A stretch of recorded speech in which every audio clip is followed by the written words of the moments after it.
Biden's going to lose the election. Whether it's Israel, whether it's his cognitive decline, any other, list of reasons, he is going to lose. So what's costing Joe Biden the election? That's what I want to explore. They see the numbers of the Biden coalition, the black part of the Biden coalition faltering, the Latino part of the Biden coalition faltering, the young voter part of the coalition faltering, the so-called progressive part of the coalition faltering. All of those faltering, all of the indicators are in the polling. They see it. They see not just one poll, not outlier polls. They see the trajectory. Yet they still come out and do segments like this. This is akin or very similar to the segment I covered earlier with AOC and Chris Hayes, just pretending like, Joe Biden is a clear choice. Here is MSNBC on the topic. Yet, how many times have we heard in the last few weeks with primaries, things like that, people who very validly are saying, I have reasons why I'm not that interested in this election. I have reasons why I'm not that interested in Joe Biden. I don't think Joe Biden has done all the things that I would have wanted him to do. Those are valid. But there's actually a bigger thing going on here. That's right. I mean, what you hit upon is very real. I've been out on the campaign trail in the past few weeks, and I've been talking to voters, and you hear that a lot. And it's really difficult because in one sense, the Democratic Party doesn't actually have real Democratic competition. So you have a lot of people who are Democrats right now whose needs and concerns are not necessarily being addressed by the Democratic Party. And so it's really frustrating and it's difficult, but at the end of the day, you have to be able to see the difference between being disappointed or not having all of your needs addressed and fascism.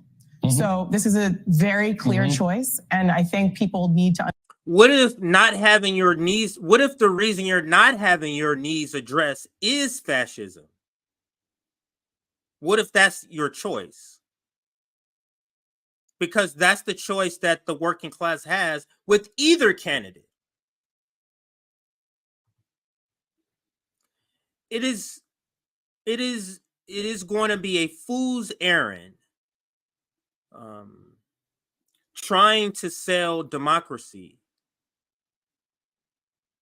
this second time around.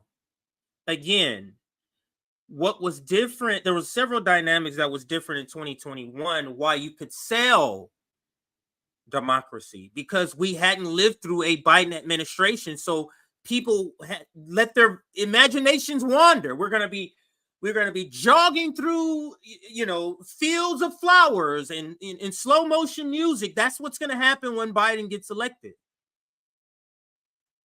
We've lived through both administrations, so selling this hits differently. Selling this after a genocide definitely hits differently. So understand, I think she's with the New York Times. She is a young face here to fool young workers.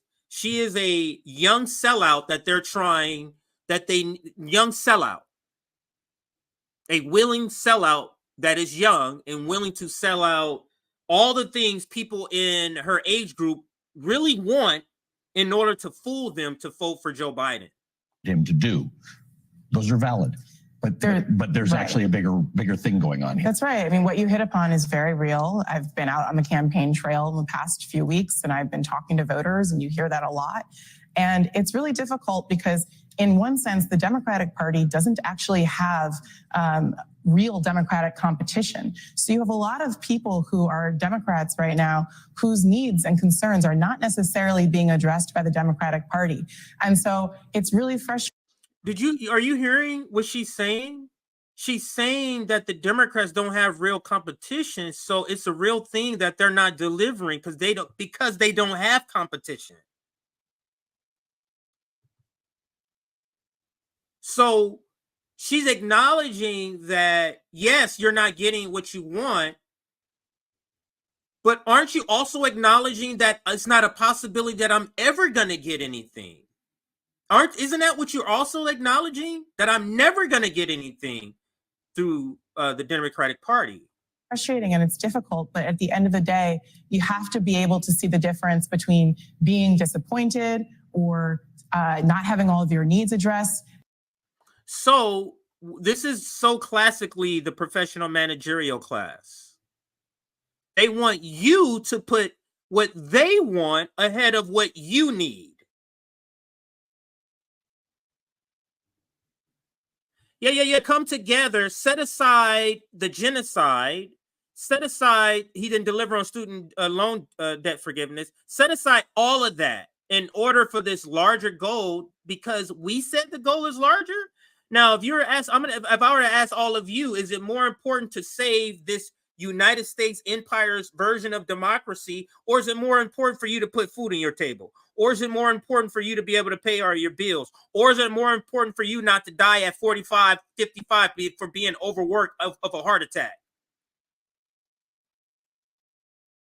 No. This is why I said in the stream a few times ago, don't let them tell you what's important to you. Oh, this NLRB appointment, that's important. I didn't ask for that. Tell me what is the deliverables on the things I asked for, not things I didn't ask for. So let's continue with this young sellout here. And fascism. So this is a very clear choice. And I think people need to understand that this is a decision that is really about democracy versus not having a democracy anymore. There is a big difference between Joe Biden and Donald Trump. So to say, it's very easy to say, oh, well, all politicians are corrupt. All politicians are the same. That's not the case. And I would just challenge people who may feel that way to go a little bit deeper and really ask what is at stake. Right. And that's the point. Remember what life was like in 2020 under Donald Trump. Let's remember what life was like in 2020. Rent was too damn high. Our government was killing and bombing somebody somewhere in the world. Minimum wage, federal minimum wage was still at the same level. We still didn't have single payer health care. I'm still working paycheck to paycheck. Most Americans still can't afford a $400 or $500 emergency.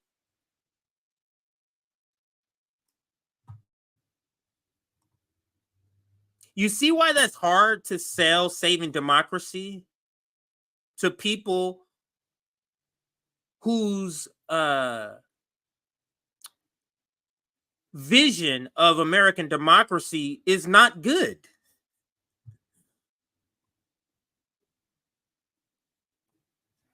That's the point. It's not, the question here isn't what you like. The question here isn't what you feel like, and who you like and who you want. What was the stupid thing we used to say? You want to have a beer with this person as opposed to that person. The question here is the stakes, and the stakes are as high as they have been probably since the Civil War.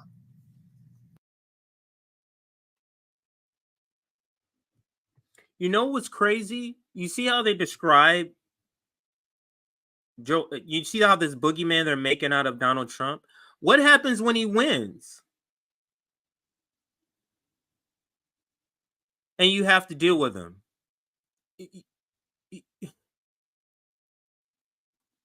I don't understand.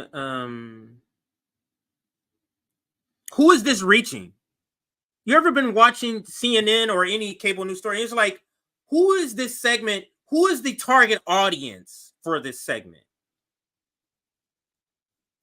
Who is changeable by listening to you just simply come on, damn what you're going through, damn your rent, damn your bills and food. This is about democracy. No, I agree with that. And I think people have to decide at some point between now and November, what is most important to them? What is their number one value? Is it this policy or that policy? Is it because the administration hasn't moved quickly enough in this particular initiative? Or are they going to step back and say, what I most value is that America stay America? that I most value that we do not, continue to spin off in this trajectory toward authoritarianism.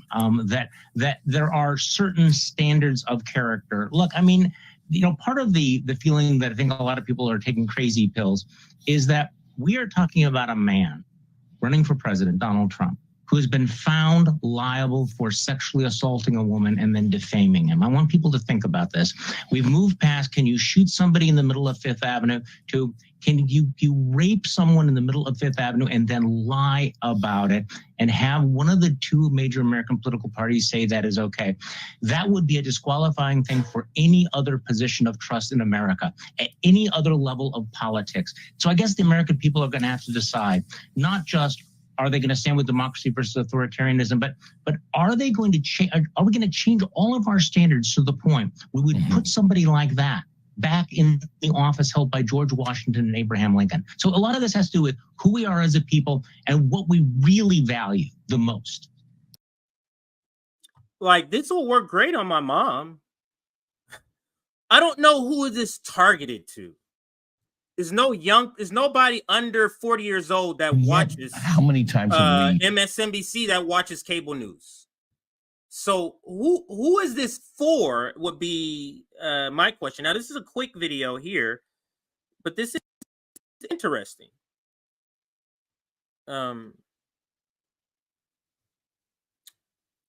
Look at this here. They're trying to say there's no cognitive decline in this guy. Like, they don't know he has cognitive decline. The establishment, the Democratic establishment, is mad about the special counsel report, mostly because the secret is out and the secret has been confirmed. That's mostly what they're mad, because they knew Joe Biden is like this.